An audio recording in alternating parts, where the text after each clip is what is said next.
আসসালামু আলাইকুম। বাংলা সংবাদে সবাইকে স্বাগত জানাচ্ছি। আমি চিন্তিয়া হক। শুরুতেই সংবাদ শিরোনাম। ভালো নির্বাচনের জন্য সংস্কার প্রয়োজন বলছেন মান্না। জানাবো ডক্টর ইউনূসের সঙ্গে সংলাপের ডাক পাচ্ছে না জাতীয় পার্টি। উর্মির পক্ষে দাঁড়ালেন গোলাম মাওলা রনি। এবং সর্বশেষ জানাবো সংলাপ নির্বাচন প্রশ্নে বিএনপি জামায়াত বিপরীত মেরুতে। দর্শক শুনছিলেন সংবাদ শিরোনাম, এখন বিস্তারিত। উর্মির পক্ষে দাঁড়ালেন গোলাম মাওলা রনি। চাকরিবিধি লঙ্ঘনের দায়ে লালমনিরহাট জেলা প্রশাসনের নির্বাহী ম্যাজিস্ট্রেট তাপসী তাবাসসুম উর্মিকে বিশেষ ভারপ্রাপ্ত কর্মকর্তা করে জনপ্রশাসন মন্ত্রণালয়ে বদলি করা হয়। পরে তাকে সাময়িক বরখাস্ত করা হয়েছে। এ বিষয়ে ক্ষোভ প্রকাশ করেছেন গোলাম মাওলা রনি। পটুয়াখালী ৩ আসনে আওয়ামী লীগের সাবেক এই সংসদ সদস্য সামাজিক যোগাযোগ মাধ্যম ফেসবুক ভেরিফাইড আইডিতে করা পোস্টে তুলেছেন প্রশ্ন। রনি লিখেছেন, তাবাসসুম উর্মিকে কেন ওএসডি করা হলো, যেখানে দালালি করার জন্য পুরস্কৃত করা হয়, দলবাজির জন্য পদোন্নতি হয়, দুর্নীতির জন্য সম্মান করা হয়, সেখানে তো সরকারি চাকরি বিরোধী দোহাই দেওয়া হয় না। একজন নবীন সরকারি কর্মকর্তার একান্ত ব্যক্তিগত একটি কথা যারা হজম করতে পারেন না, তারা কিসের রাষ্ট্র সংস্কার করবেন, কিসের গণতন্ত্র প্রতিষ্ঠা করবেন? শুধু মুখে মুখে লন্ডন আমেরিকার গণতন্ত্র এবং অন্তরে উগান্ডার আমিন দাদার মতো স্বৈরাচারী মনোভাব পোষণকারীদের সঙ্গে যদি গুণগত পার্থক্য না থাকে, তবে আমরা কিভাবে অগ্রসর হব? এর আগে শনিবার নিজের ফেসবুকে তাপসী তাবাসসুম উর্মি লেখেন, সাংবাদিক ভিত্তিহীন অন্তর্বর্তী সরকারের প্রধান উপদেষ্টা বলেছেন, রিসেট বাটনে পুশ করা হয়েছে, অতীত মুছে গেছে। রিসেট বাটনে ক্লিক করে দেশের সব অতীত ইতিহাস মুছে ফেলেছেন তিনি। এতই সহজ? কাউন্টডাউন শুরু হয়ে গেছে আপনার মহাশয়। এর আগেও তাপসী তার ফেসবুক জুলাই আগস্ট ছাত্র জনতার আন্দোলন নিয়ে উস্কানিমূলক পোস্ট করেন। তিনি রংপুর পুলিশের গুলিতে নিহত আবু সাইদকে সন্ত্রাসী উল্লেখ করেও উস্কানিমূলক পোস্ট দেশ প্রশাসনে বিতর্কের জন্ম নেয়। ডক্টর ইউনূসের সঙ্গে সংলাপের ডাক পাচ্ছে না জাতীয় পার্টি। ক্ষমতা গ্রহণের পর তৃতীয় দফায় রাজনৈতিক দলগুলোর সঙ্গে সংলাপ শুরু করেছেন অন্তর্বর্তী সরকারের প্রধান উপদেষ্টা অধ্যাপক ডক্টর মোহাম্মদ ইউনূস। গত শনিবার প্রথম দিনের সংলাপে অংশ নেয় বিএনপি, জামায়াত ইসলামীর গণ অধিকার পরিষদ সহ ৫টি দল এবং গণতন্ত্র মঞ্চ সহ ৩টি জোট।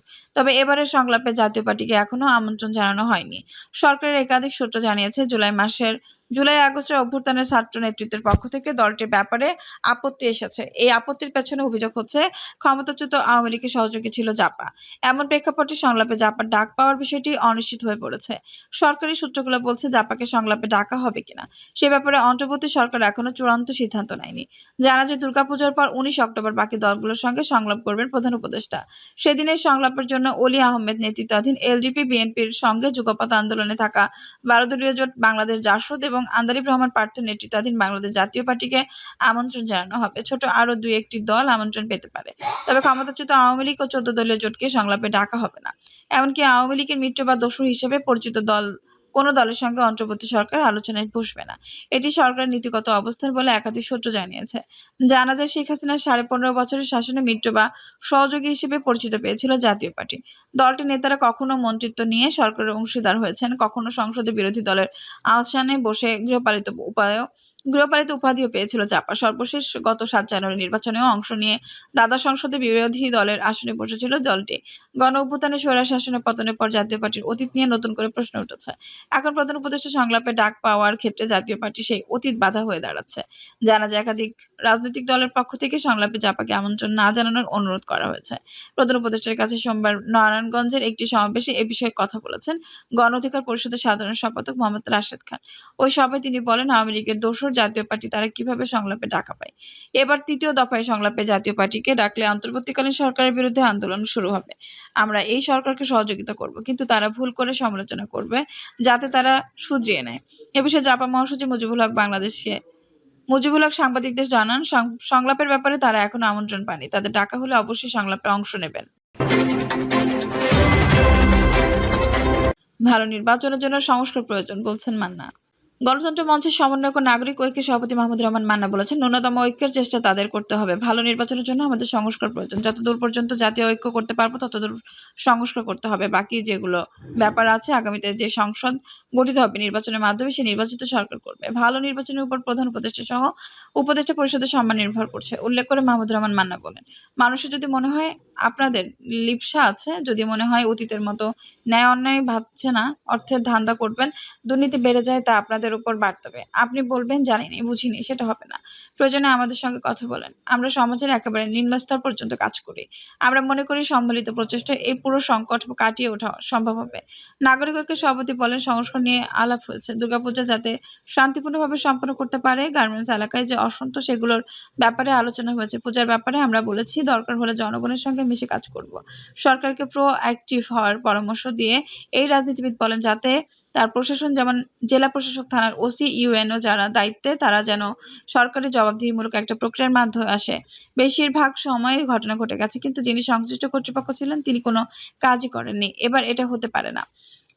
এবার এটা হতে পারবে না। আগে তাদের জানিয়ে দেওয়া হোক। যদি কোনো ধরনের ঘটনা ঘটে এই ব্যাপারে তার যদি কোনো অবহেলা পাওয়া যায় তাহলে তার বিরুদ্ধে শাস্তিমূলক ব্যবস্থা নেওয়া হবে, যাতে তিনি আগে থেকে সতর্ক হন। আশুলিয়া গার্মেন্টস শ্রমিক আন্দোলন বিস্তৃত হতে পারে আশঙ্কা প্রকাশ করে তিনি বলেন, প্রয়োজন বোধ সরকার যেন শ্রমিকদের আশ্বস্ত করে, প্রয়োজন হলে ঋণ দিতে হবে। সংলাপ নির্বাচন প্রশ্নে বিএনপি জামায়াত বিপরীত মেরুতে। বিএনপি অবিলম্বে নির্বাচন কমিশন পুনর্গঠন করে নির্বাচনের রোডম্যাপ দাবি করলেও জামায়াত বলছে তারা গুরুত্ব দিচ্ছে সংস্কারকে। প্রধান উপদেষ্টা মোহাম্মদ ইউনূসের সঙ্গে সংলাপে নির্বাচন প্রশ্নে দুই যুগের জোটসঙ্গী বিএনপি ও জামায়াতের দুই ধরনের অবস্থান ফুটে উঠল। বিএনপি দ্রুত নির্বাচন কমিশন গঠন করে নির্বাচনের রোডম্যাপ দাবি করলেও জামায়াত বলছে নির্বাচনের চেয়ে বেশি গুরুত্বপূর্ণ সংস্কার। শনিবার প্রধান উপদেষ্টার রাষ্ট্রীয় অতিথি ভবন যমুনায় রাজনৈতিক দলগুলোর সঙ্গে তৃতীয় দফায় এই সংলাপ শুরু হয়। বিএনপির প্রতিনিধি দলের নেতৃত্ব দেন মহাসচিব মির্জা ফখরুল ইসলাম আলমগীর।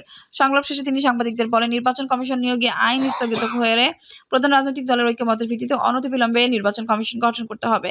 আমরা একটা রোডম্যাপ দিতে বলেছি। নির্বাচন কবে সে ব্যাপারে একটা রোডম্যাপ দিতে বলেছি। তবে আলোচনা শেষে জামায়াতের অবস্থান তুলে ধরে দলটির আমির শফিকুর রহমান সাংবাদিকদের বলেন, এই সরকার দেশে শাসনের জন্য আসেনি, দেশ শাসনের সুষ্ঠু পথ বিনির্মাণের জন্য তারা এসেছে। তাদের কাজ হচ্ছে গত ৩ নির্বাচনে জাতি বা বঞ্চিত হয়েছে একটা গ্রহণযোগ্য, সুষ্ঠু ও শান্তিপূর্ণ নির্বাচন উপহার দেওয়ার পরিবেশ তৈরি করে। এজন্য কিছু মৌলিক বিষয়ে তাদের সংস্কার করতেই হবে। কি মৌলিক বিষয়ে তারা সংস্কার করবেন, আমরা সেই বিষয়ে কথা বলেছি। জামায়াত কি প্রস্তাব করেছে তা এখনই সামনে আনতে চান না দলটির আমির জানান, আগামী বুধবার তা প্রকাশ করা হবে। ৯ অক্টোবর আমরা আমাদের চিন্তা জাতির সামনে তুলে ধরব। এই মুহূর্তে কি সংস্কার প্রয়োজন, সংস্কার পরবর্তী পর্যায়ে কি আমাদের লাগবে। আমরা মনে করি নির্বাচন থেকে সংস্কার বেশি গুরুত্বপূর্ণ। বিএনপির মতো জামায়াতও রোডম্যাপ চায় জানিয়ে শফিকুর বলেন, অন্তর্বর্তী সরকারের কাছে দুটি রোডম্যাপ চেয়েছে, একটি সংস্কারের ও অন্যটি নির্বাচনের। সংস্কার ও নির্বাচন দুটি গুরুত্বপূর্ণ। গত ৮ আগস্ট সংবিধান মেনে চলার অঙ্গীকার করে শপথে নেওয়া অন্তর্বর্তী সরকার নির্বাচনের সময় নিয়ে কোনো কথা বলছে না। সংবিধানের সংসদ ভেঙে দেওয়ার ৯০ দিনের মধ্যে ভোটের কথা বলা হচ্ছে। দৈব দুর্বিপাকে সেটি করা না গেলে আরও ৯০ দিন সময় নেওয়ার সুযোগ আছে। ৫ আগস্ট সরকারের পতনের পর মির্জা ফখরুল বিভিন্ন দলের নেতাদেরকে নিয়ে প্রথমে সেনাপ্রধান ও পরে বঙ্গভবন রাষ্ট্রপতি মোহাম্মদ শাহাবুদ্দিনের সঙ্গে বৈঠক করেন। সেদিন তিনি বলেছেন, রাষ্ট্রপতি সংবিধান ভেঙে দেবেন এবং ৯০ দিনের মধ্যে নির্বাচন হবে। তবে রাষ্ট্রপতি সংবিধান ভেঙে দিলেও নির্বাচনের সময়সীমা নিয়ে কিছু বলেননি। বিএনপি জামায়াতের সেই বাদানুবাদ। শুরুতে বিএনপি নির্বাচন প্রশ্নে যৌক্তিক সময় দেওয়ার কথা বললেও গত ২৪ আগস্ট থেকে রোডম্যাপ ঘোষণার দাবি জানিয়ে আসছে। অন্তর্বর্তী সরকার যে সংস্কার কথা বলছে তারও বিরোধিতা করছে মির্জা ফখরুল। তার অবস্থান হলো সংস্কার করবে নির্বাচিত সংসদ। দেশ দ্রুত গণতন্ত্রে না ফিরলে অন্য ব্যবস্থা ঢুকে পড়বে, এমন আশঙ্কার কথা বলেন তিনি। তবে বিএনপি যখন থেকেই ভোটের দাবি তুলে আসছে তখন থেকে জামায়াত আমির এরা বিরোধিতা করছেন। গত ২৬ আগস্ট ঢাকা এক আলোচনায় বিএনপি ধুয়ে দিয়ে শফিকুর রহমান বলেন, দলটি এক আলোচনায় বিএনপির নাম উল্লেখ না করে তিনি বলেন, এখন জাতি বহুমুখী সংকটে একদিকে শহীদ পরিবারগুলো আহাজারি করছে, আহতরা হাসপাতালে বেডে কাতরাচ্ছে, পা হারা, হাত হারা, চোখ হারা, কি কষ্টের মধ্যে তারা আছে। আবার ইতিমধ্যে বন্যার ভয়াবহ শুরু হয়েছে। যারা জনগণের জন্য রাজনীতি করে, রাজনীতি তো জনগণের জন্য, তাদের তো উচিত এই বিপন্ন মানুষের পাশে দাঁড়ানো। এই সময়টা ওখানে না দাঁড়িয়ে যদি নির্বাচন জিকির করলে জাতি তা কবুল করবে। এর প্রতিক্রিয়া ২৮ আগস্ট জামায়াতকে পাল্টা জবাব দিয়ে ফখরুল বলেন, যাদের জনসমর্থন নেই, জনগণ মনে করে না যে এরা সরকার চালাতে পারবে, তারা এই ধরনের বিভিন্ন চিন্তা ভাবনা করে নাম উল্লেখ না করে দুই যুগের জোটসঙ্গীকে সেদিন স্বাধীনতা বিরোধী বলেও আক্রমণ করেন ফখরুল। তিনি বলেন, আমরা বাংলাদেশের স্বাধীনতায় যে বিশ্বাস করে না সে ধরনের দলকে তো সমর্থন করা যাবে না। সংস্কার বেশি গুরুত্বপূর্ণ। নির্বাচন প্রশ্নে জামায়াতে যে এখনো কোনো তাড়াহুড়া নেই, সেটি প্রধান উপদেষ্টার সঙ্গে তৃতীয় দফা সংলাপেও ফুটে উঠেছে। শফিকুর রহমান বলেছেন, জামায়াত সংস্কারকে ১ নম্বরে গুরুত্ব দিচ্ছে। সংস্কারের টাইমলাইন কি হবে সে বিষয়ে আলোচনা হয়েছে। আমরা ২ টা বিষয় দেশবাসীর কাছে চেয়েছি এবং সরকারের কাছে জানিয়েছি। একটা রোডম্যাপ হবে সংস্কারের, আরেকটা নির্বাচনের। সংস্কার সফল হলে নির্বাচন সফল হবে।